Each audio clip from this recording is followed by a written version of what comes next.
வணக்கம். இன்னைக்கு சக்கரவள்ளி கிழங்கு கட்லெட் எப்படி செய்யறதுன்னு பார்க்கலாம். 3 சக்கரவள்ளி கிழங்கை வேக வச்சு தோல் எடுத்து வச்சிருக்கேன்.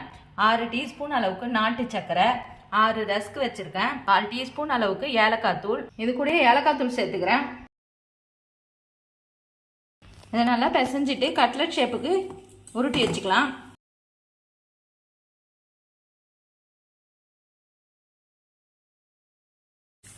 சக்கரவள்ளி கிழங்கு சாப்பிடாத குழந்தைங்களுக்கு இந்த மாதிரி செஞ்சு கொடுங்க.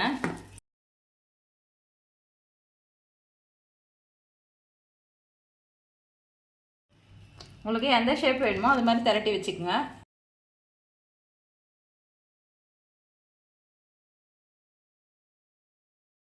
ரஸ்கை மிக்சி ஜாரில் போட்டு அரைச்சி எடுத்துக்கிறேன். மைதா கலந்து வச்சுருக்கேன். இதில் டிப் பண்ணி ரஸ்கு தூளில் போட்டு எடுத்துக்கலாம்.